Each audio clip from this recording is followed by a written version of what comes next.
Well, thank you for tuning in to my YouTube video. What I'm going to do today is I'm going to swap the tires. I'm going to put the turf tires back on it. Now they are wider than what came factory. They're a 9.5 instead of an 8. Same height. It's factory rim. So I'm going to put the 22 9.5 by 12 turf savers back on here. Those were the ones that came on it. Like I said, they are just a little bit wider than the factory tires that would have came on these.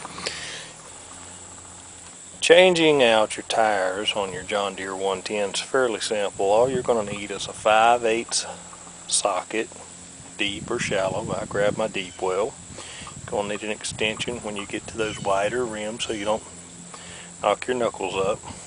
Ratchet, if you choose to use a ratchet socket set. That'll be the tools you'll need there. Always keep a rag handy.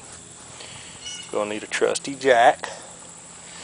Now, I'm not going to use jack stands on this one because I'm pretty sure I'm not going to knock it off and hurt myself. But then, if I do, maybe it'll make me a $100,000 blooper video. Need our new John Deere or 8Y cart we got off of Craigslist, and we're going to need our tires. Right here we've got our Carlisle 22 9.50 by 12 turf savers. We're going to be running on here until we get started plowing again. So let's get everything set up and let's change some tires. Well,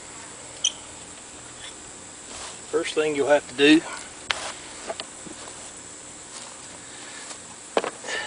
is just go around all the lugs before you ever jack it up. Break the lugs loose. The reason I say do this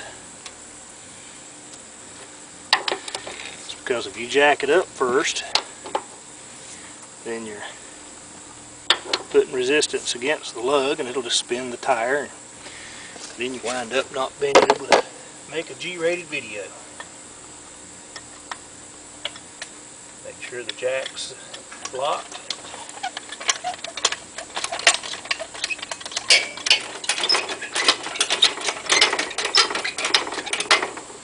Bring it up off the ground.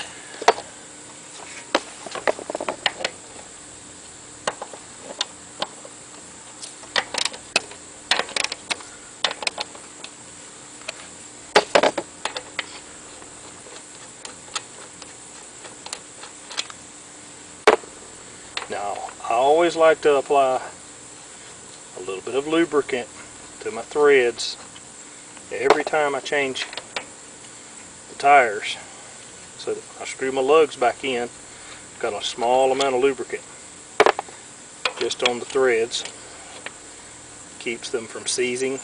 And the next time you go to change a tire due to a flat, or you want to go from garden to mowing, as I'm doing here, and now believe me, I've been mowing quite a bit. Luckily enough, it hadn't been wet enough to dig in and leave big tractor treads all in the yard. Now, if you'll notice, I only jacked it up a little bit. I'm going to take the weight of this tire off the tractor, slightly shifted it side, and let the other tire back down. Now, put my ag tire back there out of the way. Bring the turf tire up to play.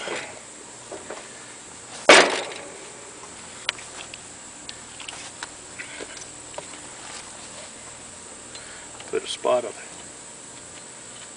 good synthetic oil. There, it's primed now. And put a little bit of oil in there. Now, grab one lug nut and put it through.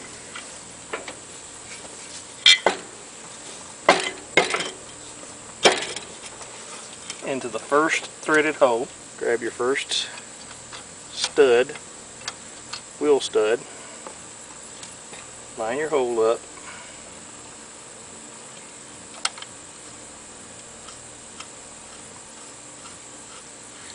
start it by hand. Never start it with a impact or in the wrench. It's quite possible to get it cross-threaded and then you've done more damage than you've done good. And then keeping pressure against the rim so it's not going to fall off the little lip right here on the axle where it's sitting. Get you a second bolt started down low. Now I just screw them in by hand. Start with it because it's faster for me. Now, when you tighten these down, you want to go across the pattern just in case, to help you torque it down, just in case you would have a tendency to warp the rim or anything. So you're going to start 1, 2, 3, 4, 5 and go that star pattern.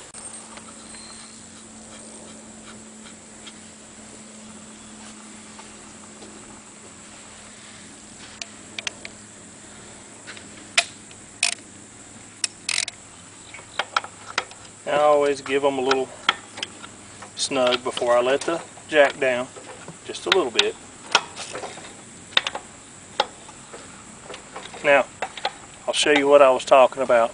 If you turn the wrench, the tire would just turn on you and not allow you to give any torque.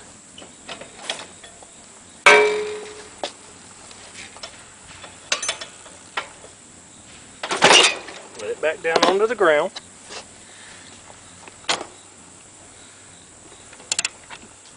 Then keep your pattern going in that star shape.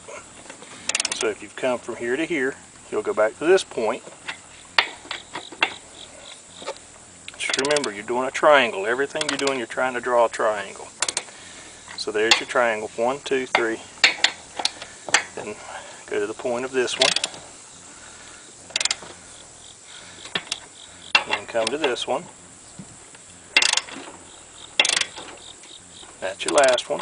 Now you'll go back to your first one. Give it a snug.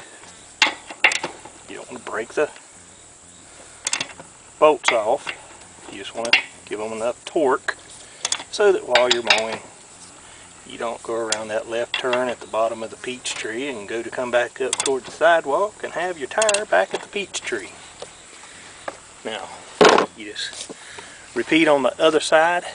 You change your tires. I've showed you how to change the front tires. Now you know how to change over your back tires if you didn't know before. Thank you for viewing my YouTube videos. I'd like to ask you to click on those Google ads. Like, subscribe, follow us on YouTube. If you choose to leave a comment, please keep them G-rated. Like I said, I love to read them with my son whenever he comes home from school.